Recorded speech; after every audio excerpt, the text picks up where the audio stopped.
Gas సిలిండర్ల కొరత పైన తెలంగాణ ప్రభుత్వం కీలకమైన అప్డేట్ ఇచ్చింది. దేశవ్యాప్తంగా మనం చూస్తూ ఉన్నాం. గ్యాస్ సిలిండర్ల కొరత వల్ల ఎంతో మంది ఎన్నో ఇబ్బందులు పాలవుతూ ఉన్నారు.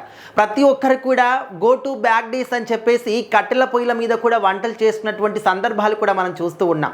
సో ఎంతో మంది కూడా గ్యాస్ల పైన ఆధారపడి వాళ్ళ జీవితాన్ని కొనసాగిస్తూ ఉంటారు. చిన్న చిన్న వ్యాపారస్తులు కావచ్చు, స్ట్రీట్ ఫుడ్ వాళ్ళు కావచ్చు, లేకపోతే హోటల్స్ వాళ్ళు కావచ్చు, ఆల్మోస్ట్ అన్ని చోట్ల కూడా గ్యాస్ కొరత వల్ల ఫుడ్ వండడం అనేది చాలా తక్కువగా చేశారు అని చెప్పేసి కూడా చాలా ఇబ్బందులు ఫేస్ చేస్తున్నారు. అండ్ చాలా మందికి ఉపాధి కూడా కోల్పోయేటటువంటి పరిస్థితులు కూడా కనిపిస్తున్నాయి. మరి ఇరాన్ లాంటి దేశాల్లో ఎన్ని రోజుల పాటు యుద్ధాలు జరుగుతాయో అన్ని రోజుల పాటు ఇలాంటివి తప్పవు అనే విధంగా కొంతమంది భయాలను కూడా రేకెత్తిస్తూ ఉన్నారు.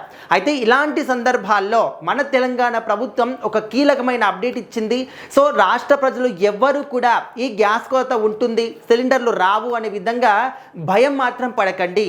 ప్రతి ఒక్కరికి కూడా గ్యాస్ అందుతుంది. మన రాష్ట్రానికి సరిపడ గ్యాస్ నిల్వలు మన దగ్గర ఖచ్చితంగా ఉన్నాయి. ఎవరు కూడా దీని గురించి పెద్దగా ఆలోచించకండి అండ్ ఇబ్బందులు కూడా పడకండి, ఎక్కువగా టెన్షన్ కూడా తీసుకోకండి. మీరు యథావిధిగా ఎప్పుడు ఏ విధంగా చేస్తారో అదేవిధంగా గ్యాస్లు బుక్ చేసుకోండి. అదేవిధంగా గ్యాస్ బండి వస్తుంది, మీ గ్యాస్ సిలిండర్ కూడా డెలివరీ చేస్తారు. కానీ మీరు ఏవేవో న్యూస్లు చూసి కానీ సోషల్ మీడియాలో చూసి కానీ అండ్ అక్కడ ఆ విధంగా జరుగుతుంది, ఇక్కడ కూడా జరుగుతుందేమో, అండ్ వాళ్ళు గ్యాస్ సిలిండర్ తీసుకెళ్ళి లైన్లో నిల్చున్నారు, మనం కూడా వెళ్దాము అని చెప్పేసి సో ఈ విధమైనటువంటి చర్యలు మాత్రం చేయకండి.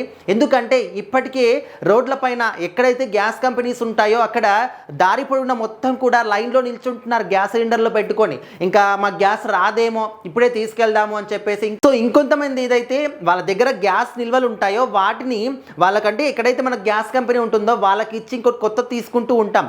ఆ విధంగా కాకుండా లేదు ఇంకా ఇప్పుడు ఇస్తే మళ్ళీ రాదేమో అని చెప్పేసి ఆ విధంగా భయపడుతూ కూడా వాటిని వాళ్ళ దగ్గరే ఉంచుకొని వేరే వాళ్ళకి లేకుండా కూడా చేస్తూ ఉన్నారు. సో ఈ విధమైనటువంటి భయాందోళనలకు మాత్రం అస్సలు వెళ్ళకండి. ఖచ్చితంగా ప్రతి ఒక్కరు కూడా యథావిధిగానే గ్యాస్ సిలిండర్లు బుక్ చేసుకోండి, యథావిధిగానే మీ ఇంటికి వస్తారు, వాళ్ళు ఇస్తారు అని చెప్పేసి చెప్తున్నారు. మరి మంత్రి ఉత్తమ్ కుమార్ రెడ్డి గారు ఈ మేరకు అయితే అందరికీ కూడా సూచించారు. మనకు కావాల్సినటువంటి ఒక గ్యాస్ నిల్వలు మాత్రం మన దగ్గర నిండుగా ఉన్నాయి, ఏ మాత్రం కూడా భయపడకండి. సో ఇప్పటి వరకు మనము కొన్ని డొమెస్టిక్ గ్యాస్ ఉంటాయి, అదేవిధంగా వాణిజ్య బయట హోటల్స్లో అక్కడిక్కడ యూజ్ చేసేటివి. సో వాళ్ళకి కొంచెం ఇబ్బంది అని చెప్పేసి మాత్రం అది తెలుస్తుంది. బట్ డొమెస్టిక్ గ్యాస్ ఏదైతే ఉంటుందో ఇళ్ళ వరకు వచ్చేటటువంటి గ్యాస్ అది అందరికీ కూడా సరిపడ గ్యాస్ అయితే మన దగ్గర ఉంది అనే విధంగా అయితే వాళ్ళు చెప్తున్నారు. సో దయచేసి ఎవరైతే భయపడుతూ ఉన్నారో అండ్ ఈ విధంగా లైన్లో నిల్చోవాలి, ఇప్పుడే వెళ్ళి తెచ్చుకోవాలి, ఈ విధంగా టెన్షన్ పడుతూ ఉన్నారో అండ్ ఇంకొంతమంది దీన్ని అదునుగా తీసుకొని 5,000కు 6,000కు కూడా బ్లాక్లో అమ్ముతున్నారు. సో ఇలాంటి వాటికి కూడా మీరు మోసపోకండి, అనవసరంగా డబ్బులు పాడు చేసుకోకండి. మనకు కావాల్సిన నిల్వలు మన దగ్గర ఉన్నాయి, టెన్షన్ మాత్రం పడకండి అని చెప్పేసి ఉత్తమ్ కుమార్ రెడ్డి గారు చెప్పారనమాట. సో అప్పటి నుంచి కొంచెం అయితే ఊపిరి పీల్చుకున్నారు జనాలందరూ కూడా.